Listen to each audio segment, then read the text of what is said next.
Welcome back to Crawford-Clark Close-Up and the next of our television reviews. This time we're looking back at the adventures of mystery solver Jonathan Creek and his various partners over the 5 seasons and 32 episodes of the show, which began in 1997 and up to this review concluded in 2016. Creek, played by British TV personality Alan Davies, is also the ideas man to a magician and began solving crimes and mysterious murders on Saturday nights on UK television in the late 1990s.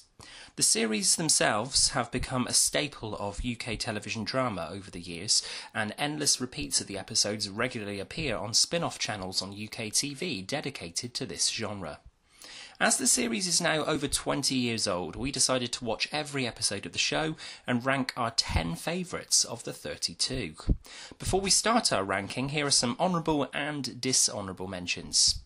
Firstly, the dishonourable mentions fall to the flat Series 1 episode No Trace of Tracy, in which Jonathan and Maddie investigate a missing girl who seemingly goes to visit a 70s rock icon called Roy Pilgrim before seemingly vanishing. The story is bland and a real slog to get through. The bottom of the pile, however, is definitely the turgid latest series opener, The Letters of Septimus and Noone.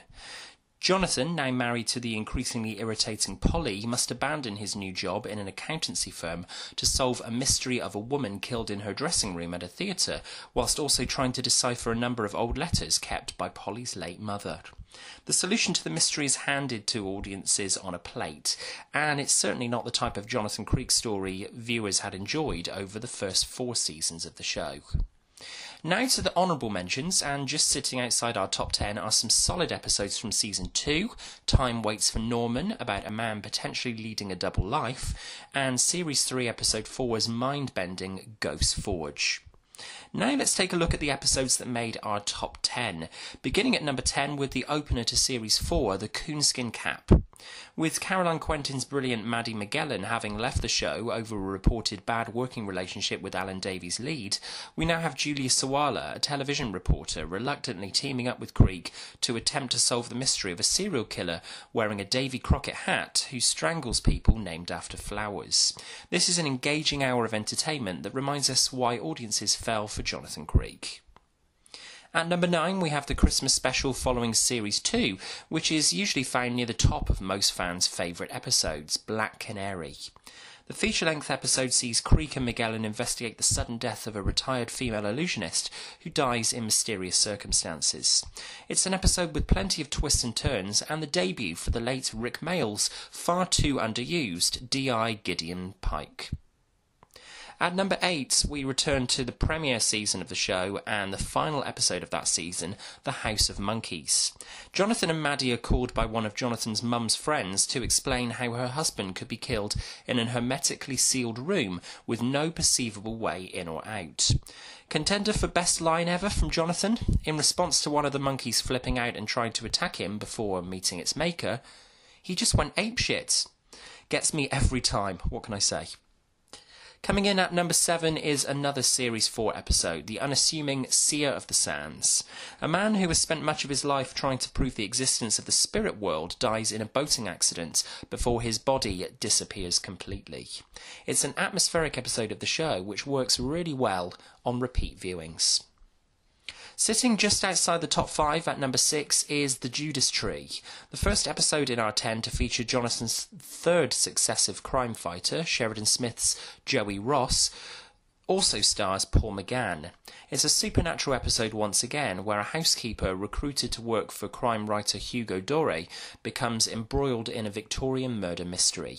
This is another feature-length episode that's one of the better of the latest series episodes before things took a downturn.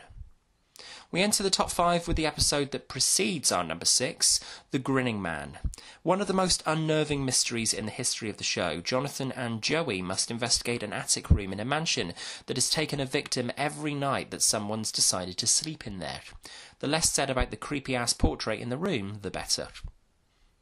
At number 4 we have the brilliant and underrated Eyes of Tiresias, episode 2 of series 3 of the show. An elderly woman experiences dreams that appear to shape the future, involving the deaths of multiple people. The unravelling of the plot this time around is fantastic, and the appearance of both the Cyclops character in the third act and the always chilling Terence Hardiman remember the demon headmaster, are enough to make this reviewer hide behind the cushion. Into the top 3, and we start with the final episode of Series 2, Mother Redcap. When a judge who finds himself in police protection is killed by a rapier blade to the heart, who is to blame? His wife was the only other person in the locked room. This is one of the most intriguing mysteries in the series. 2 episodes left, and both are classics. One is the mystery of a vanishing skeleton in a garage. The other, a man crippled with arthritis who has seemingly taken his own life in his own sealed nuclear fallout shelter. At number 2, it's the second episode of the show from Series 1, Jack in the Box. After Maddie successfully helps a man wrongly imprisoned for murder to his freedom, Maddie enlists Jonathan's help to explain the freed man's disappearance and how it could be linked to the death of an old entertainer who is suffering from crippling arthritis. The first time I began watching Jonathan Creek, this was one of only a handful of episodes that I literally couldn't explain. The story is well orchestrated and the performances are terrific this time around, particularly from the all too brief but brilliant Robin Soames as Alan Rokesmith. Our number 1 favourite Jonathan Creek episode is, of course, Danse Macabre from Series 2, Episode 1, named after the theme music of the show. A priest calls on the assistance of Maddie and Jonathan to solve the mystery of a man in a skeleton costume who walks into a garage with an unconscious woman, only for the police to arrive to discover just the woman in the garage. The skeleton has evaporated into thin air. The premise to this classic episode is inspired and classic Jonathan Creek, and it's definitely the most rewatchable of all 32 episodes of the show. So, there you have it, our 2 cents on UK investigative drama series Jonathan Creek. If you've never seen the show, it's definitely worth giving it a go. There's charming leads in Alan Davies and Caroline Quentin for the first 3 series, who have great chemistry, and a number of the episodes are just as funny as they are engrossing. If you have seen Jonathan Creek, tell us your top 10 episodes in the comments below. And if you enjoyed this review, please subscribe to Crawford-Clark Close-Up at the top of the page. You can also find us on Facebook and Twitter, and you can send us an email to crawfordclarkcloseup@gmail.com with suggestions for future reviews. Coming up, we step back 20 years with our Matrix retrospective, and we bring you a selection of some of our favourite films of all time in our special 100th video. Thanks for watching, and until next time, that's a wrap.